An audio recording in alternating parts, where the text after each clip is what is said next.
What this dude has been doing, this company Retro Remake, Taki Udon, with these products like the Mr. Pie. I mean, I know people hate that name. I don't mind it. I don't care. I think it's awesome. You can call it whatever he wants. The Mr. Poo Poo don't matter to me. Thing is freaking brilliant.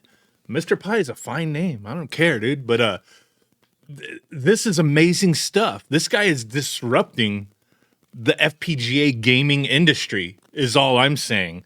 This thing right here cost me pre-built too, mind you, with shipping, like around $200. It's a whole DE10 Nano like clone with everything, the RAM, the IO board, the USB hub. This is a full-on Mr. setup. It even came with an SD card and like bonus stuff. I think it came with like a snack add-on board. I don't know. For $200 shipped, it was less than $200 without the shipping, but for the whole setup, there were people selling even before the DE10 Nano price went up from Thoracic. Even before then, there were people selling complete setups for like $500, $600, $400, between $400 and $600, just crazy prices, even to today. This is disrupting all that. Screw all those like secondary sellers, people, doing all this craziness with it. This right here is amazing stuff to me.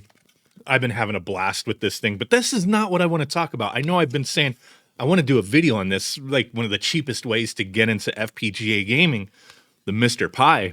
Freaking awesome, dude. This guy and his company, like big thumbs up. But what I want to talk about real quick is something that, oh my God, has really, really got me excited.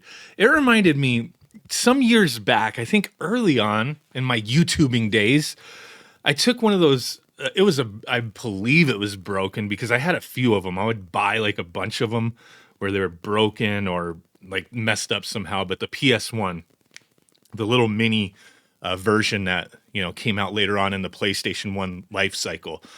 And I gutted it and put like a Raspberry Pi in there, created like a Retro Pi PlayStation build and set it all up, rewired the controller ports to use PlayStation controllers and all that. I was like in love with that. I was like, this is cool, man. It's cool, but it was a lot of work. It's kind of, DIY-ish. It was neat though, but I really enjoyed, that and that aesthetic. This right here, the R21, when it was originally announced or teased, I guess I had it listed as MSRP $100.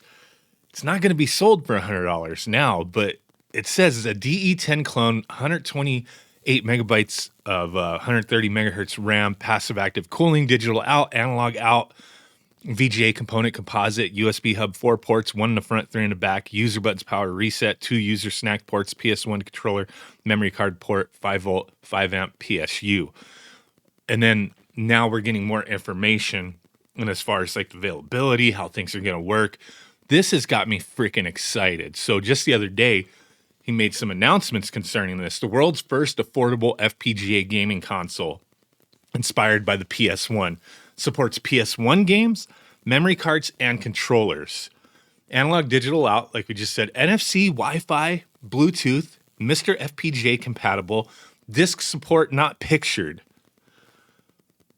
This thing is going to be able to take discs.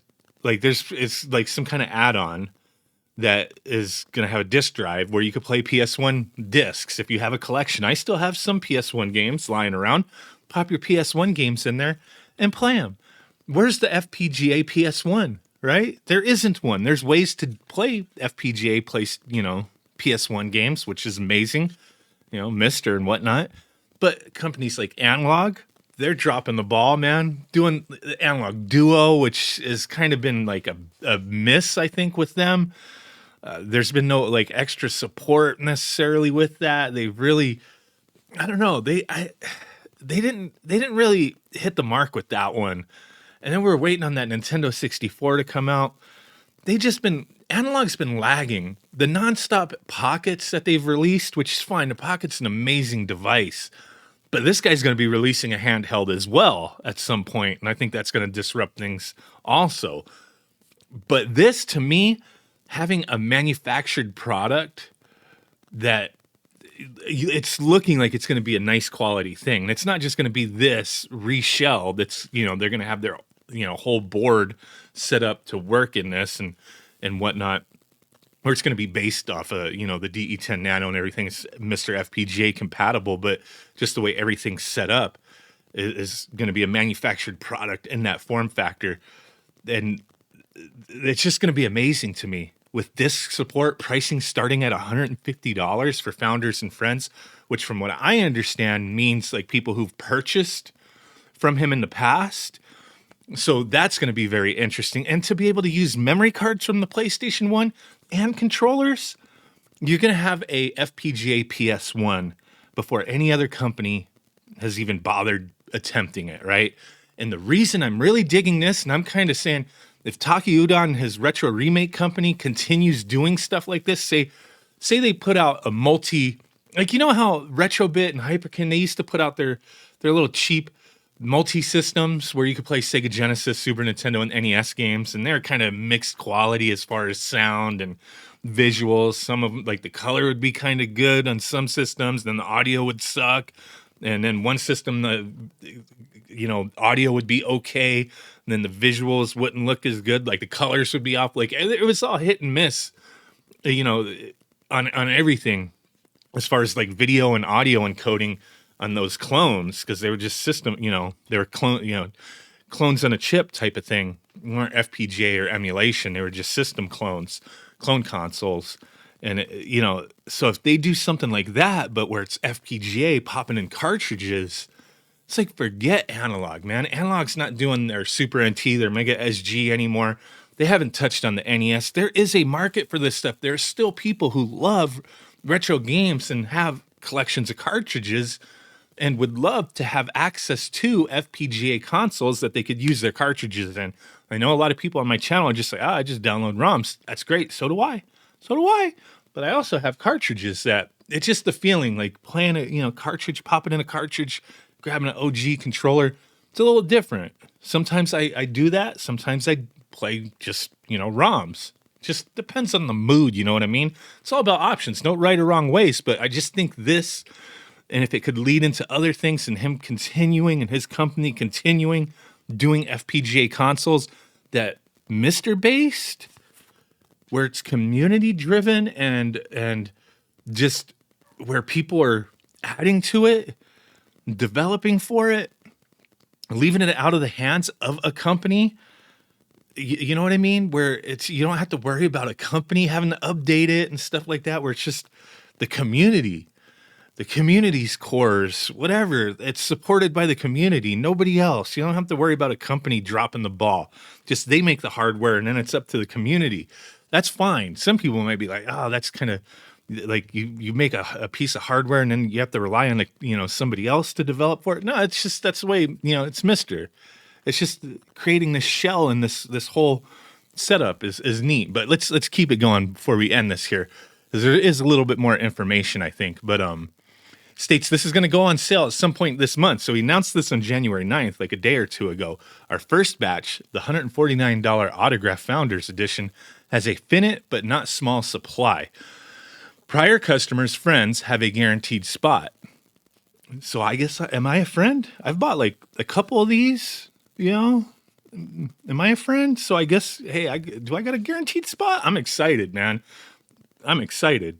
Essentially, that is the same thing as this, but just because that can play, anything that Mr. can play. So it's not just PS1. It's not just that. You could play a bunch of other stuff. It's just, man, I don't know. I'm excited. Here's the packaging that they set up, I guess. The Retro Remake R21. This is the Japanese style packaging. This was made with the old code name. Big missed opportunity to name the dock D2. Launch details will be emailed to newsletter subscribers when they are ready. So he's also made these OLED mods for the Switch Lite. Some of them have like HDMI out, which was neat.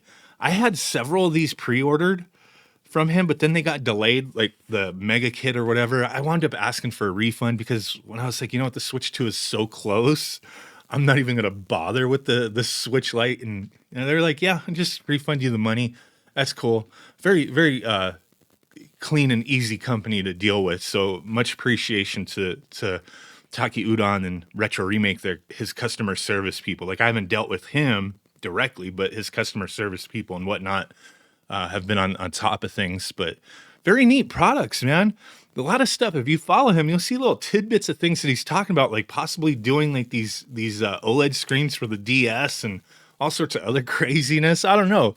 Very neat company to follow and watch what he's doing. Very exciting to see. Who knows what's going to happen with this handheld, any future possible products. I'm excited. I just want to say this is disrupting the FPGA world as far as businesses go. Forget analog. Essentially, if this guy continues making these types of things with a reasonable price and approach, holy crap, $150. And then, I mean, I'm sure the price is going to go up a bit. And I think I saw a mention of it not going up crazily. Maybe $200 or something like that. Don't quote me on it, but I did see mention where it'll go up a little bit after the initial first batch. But yeah, it just seems so damn reasonable. It's crazy, man. Let me know what you guys think. Thanks for watching. I'm just excited. I had to talk about this. Bye.